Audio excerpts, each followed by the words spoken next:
Bonjour à tous. Pour ceux qui ne me connaissent pas encore, je m'appelle Paul Bruno. Je suis posturologue moteur spécialisé dans le mouvement humain, en particulier sur la respiration et les douleurs chroniques. Aujourd'hui, on va parler du masque. C'est marrant parce qu'en fait, on a une notice pour se laver les mains. Comment mettre et utiliser le masque? Et comment laver son masque. Mais finalement, vous n'avez rien, aucune notice pour savoir comment respirer avec ce masque. Je vais vous donner des conseils pour pouvoir bien respirer avec votre masque, mais aussi des risques sur le port prolongé du masque. Premièrement, il faut respirer par les bons tuyaux.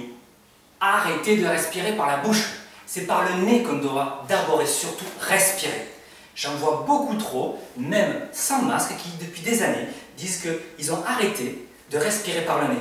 Et c'est là que justement de remettre cette respiration d'abord nasale va être un petit peu compliqué parce qu'il va falloir réhabituer ces fosses nasales à laisser passer l'air. Ça peut légèrement brûler, ça peut être un peu gênant au niveau de l'arrière-gorge, etc.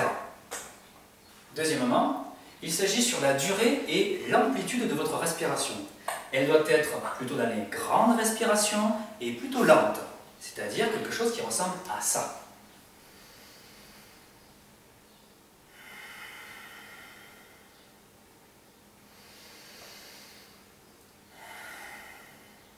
Que vous ayez la bouche ouverte à la fin pour tout ou pas. Avec le port du masque, ça va donner ceci.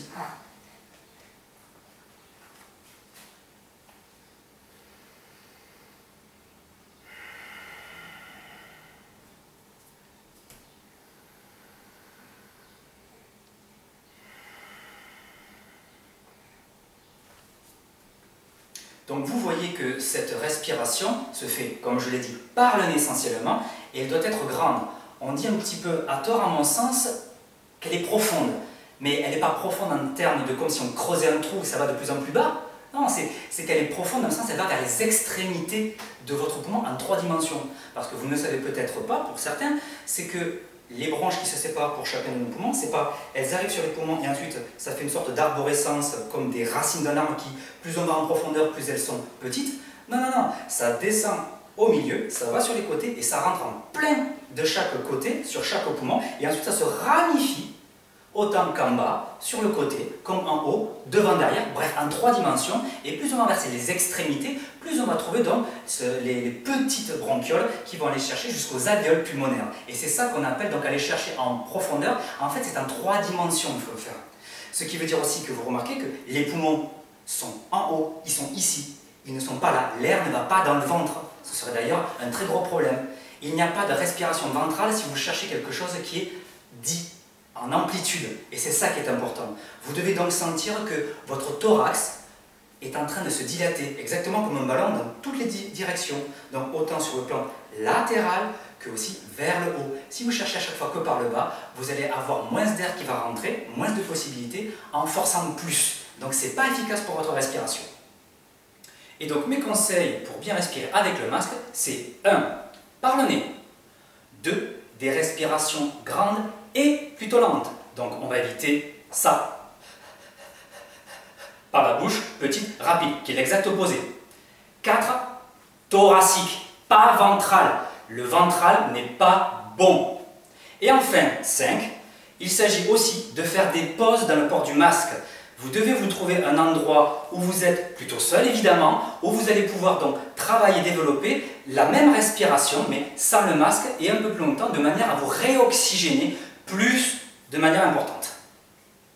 Donc si vous travaillez avec une obligation de porter le masque pendant toute la durée de votre travail, essayez au maximum de faire des pauses régulières. Genre toutes les heures, ça ce serait génial. Je sais que ce n'est pas forcément faisable, mais essayez. Et mettez-vous dans un endroit au moins aéré, encore mieux à l'extérieur, et travaillez votre respiration, comme je l'ai montré tout à l'heure, en n'oubliant pas tous les conseils que j'ai dit. Et le dernier point que j'ajouterai, c'est de vous redresser. Encore une fois, plus vous êtes attaché sur vous-même, plus vous écrasez votre cage thoracique et moins elle pourra s'ouvrir pour bien faire entrer l'oxygène. Et en sens contraire, plus vous vous redressez, mieux vous respirerez. Mais le port du masque n'est pas sans conséquence, en particulier si c'est très fréquent et très prolongé. Parlez-en autour de vous, vous entendrez pas mal de personnes vous dire « Tiens, au bout d'un moment, j'ai mal à la tête, je me sens oppressé, je me sens plus essoufflé, plus fatigué, j'ai mal à la gorge, je tousse, j'ai le nez qui coule, etc. Alors pourquoi ces petits symptômes? En fait, lorsque vous respirez avec le masque, la plupart des gens vont faire donc la mauvaise respiration dont j'ai montré justement tout à l'heure, par la bouche, petite respiration et assez rapide. Le problème de cette respiration donc buccale va faire que vous allez assécher de manière assez importante votre bouche. Vous allez donc avoir la sensation d'un côté pâteux, de devoir déglutir souvent, de boire beaucoup. Et vous allez au fur et à mesure donc assécher le fond de gorge. À force, avec la friction de l'air, ça va irriter et enflammer votre fond de gorge qui va donc gratouiller jusqu'à faire mal, voire même jusqu'à tousser. En contrepartie, le nez n'étant plus sollicité, en fait, il va s'humidifier à la place, comme s'il y avait donc une inversion entre la bouche qui est censée être humide, le nez sec. Bien, vous avez une inversion, le nez devient humide, vous avez le nez qui coule, vous êtes obligé de vous moucher. Et pareil aussi, à force d'avoir cette oppression, certaines personnes vont avoir donc des maux de tête assez prononcés, et d'autres personnes même vont avoir la sensation presque de partir un petit peu dans les choux, comme on dit, parce qu'ils sont à la limite donc d'un malaise ou d'une crise d'angoisse.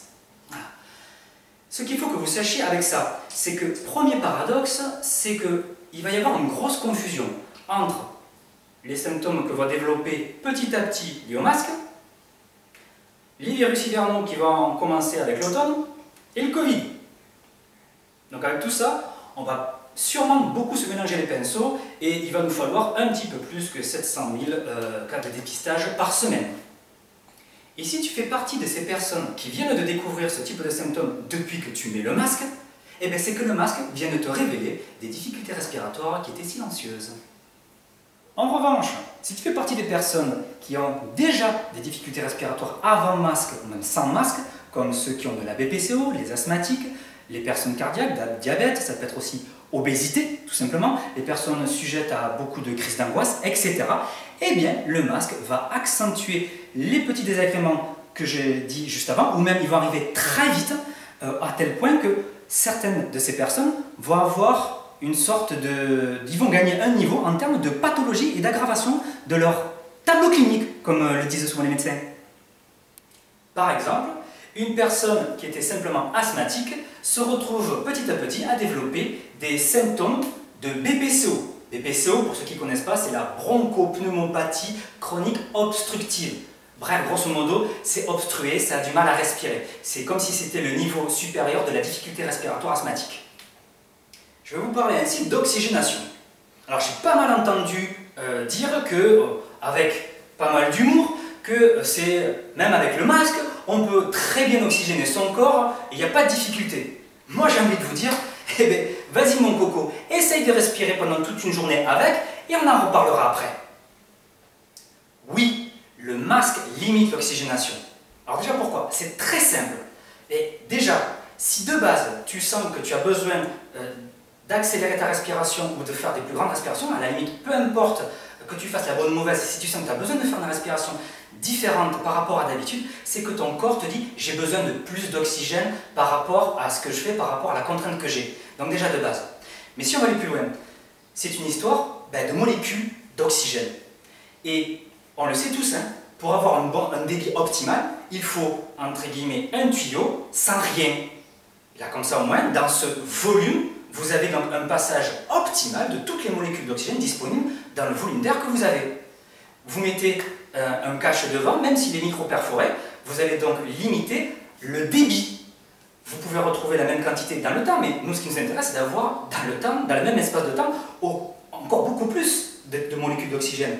Et là, on y perd encore plus, c'est que ça limite autant le débit d'entrée que le débit de sortie. Et ce qu'on rejette dans notre expiration, c'est pas que du CO2, c'est aussi des molécules d'eau. Parce qu'on a pas mal d'humidité qui sortent aussi au niveau de nos poumons, et justement l'expiration, la respiration est aussi un facteur de régulation hydrique de notre corps. Ça veut dire que si les molécules d'eau et les molécules de CO2 ne passent pas complètement comme il faut, avec un grand débit en dehors du masque, ça veut dire qu'elles restent.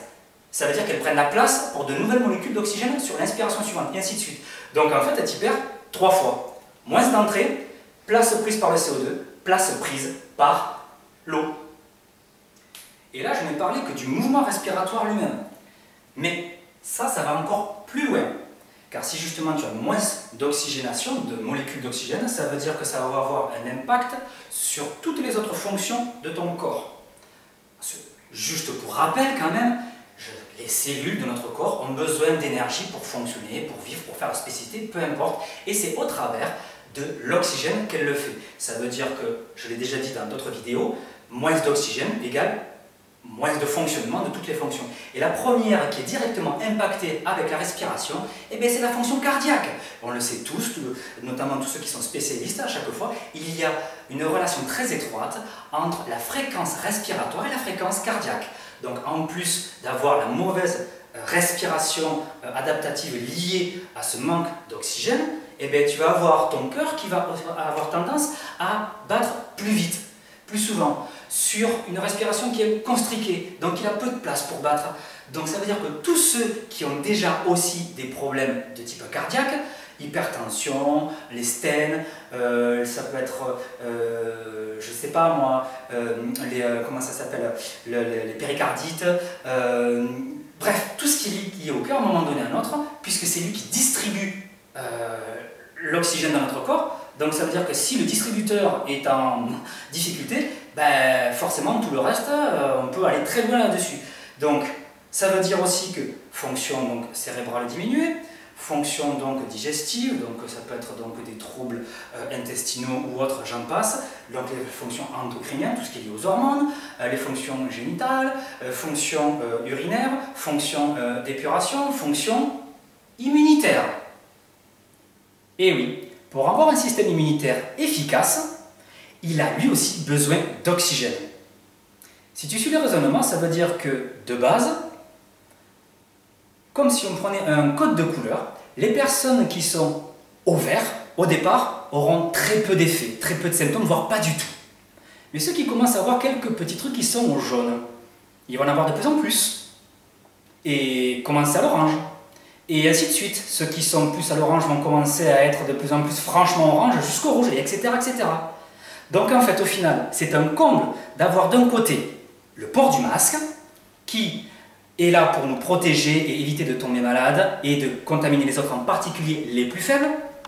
Et de l'autre côté, le port du masque prolongé va avoir pour conséquence à fragiliser les plus fragiles d'entre nous. Je viens de parler d'un code de couleur et justement je vais parler de ceux qui sont verts, les sportifs. Alors les sportifs, justement, parce que vous êtes sportif, vous avez déjà une capacité respiratoire qui est déjà bien meilleure que la majorité de la population. Et deuxièmement, en plus, si vous faites une activité qui est directement liée à de l'endurance ou qui requiert de l'endurance, vous développez aussi, ou vous avez déjà développé donc, certaines capacités cardiovasculaires. Et tant mieux, ça veut dire que vous avez déjà de base beaucoup plus de chances d'avoir moins de symptômes liés au port du masque, voire pas du tout, et donc de rester au vert avec. Mais par contre, ne dites pas que parce que pour vous ça va bien, donc pour tout le monde ça va bien. J'ai remarqué qu'à chaque fois, c'est toujours ceux chez qui ça se passe très bien qui disent que pour tout le monde, ouais, mais non, ça va très bien se passer, il n'y a aucun souci avec. C'est facile de dire ça alors que vous ne pensez absolument pas, ceux qui ne sont pas comme vous, qui au départ n'ont pas un profil de type plutôt sportif. Les autres sont de type profil plutôt, on va dire, moyen, ou voire même à risque, et donc pour eux, ça va être encore plus à risque. Un autre point important, c'est qu'au moment où je vous parle, on est en plein épisode de canicule. Et il se trouve qu'on a une très grosse augmentation des hospitalisations liées à la chaleur. Plus même que les années précédentes où on a eu aussi des épisodes de canicule. Et on croit que c'est que par la chaleur? Non, c'est aussi parce que cette année, ce qui change, c'est qu'on a le port du masque. Et le masque accentue, amplifie l'effet de chaleur, la sensation d'étouffement et de déshydratation. C'est pas au Covid, uniquement à cause de chaleur plus masque. Et encore une fois, c'est toujours le même type de personnes qui payent le plus les pots cassés, les personnes fragiles. Pour conclure, je rappellerai le tout en 2 points. Le premier, c'est que cette histoire de masque va nous mettre dans un gros imbroglio. On est encore en été, l'automne va arriver, et à la fin, on va tous se regarder en chien de faïence, sans savoir si parce qu'on tousse ou on éternue à cause du Covid, ou à cause du port du masque, ou à cause tout simplement d'un rhume ou tout autre virus hivernal.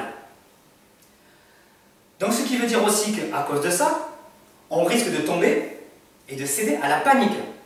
Et donc j'invite ici le gouvernement à déjà à se préparer ou à sensibiliser la population pour éviter un état de panique. Oui, on sait tous que justement c'est ce qu'il ne faut surtout pas pour une population.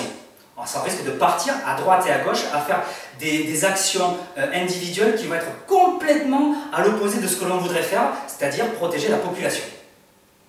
Et deuxième point fondamental, on est en train, petit à petit, sans s'en rendre compte, et c'est pour ça qu'en fait on ne voit rien venir, la population se fragilise alors qu'elle est déjà fragile d'un point de vue de l'immunité. On le sait depuis des dizaines d'années, à cause de la prise systématique des médicaments, le système immunitaire a été mis au second plan et il est devenu moins efficace. Et à travers du port du masque, on va accentuer encore cet effet-là. Et donc, avec la peur d'une seconde vague qui est potentiellement arrivante avec, encore une fois, l'automne, eh bien en fait, on est peut-être plus en train de se la préparer sur un beau plateau d'argent. Donc n'oubliez pas, évitez un maximum de céder à la panique. Développez votre respiration et vos capacités cardiovasculaires. J'ai fait d'autres vidéos qui vous permettent de vous aider à arriver à cet objectif-là. Partagez, commentez, diffusez, abonnez-vous et je vous dis bye bye!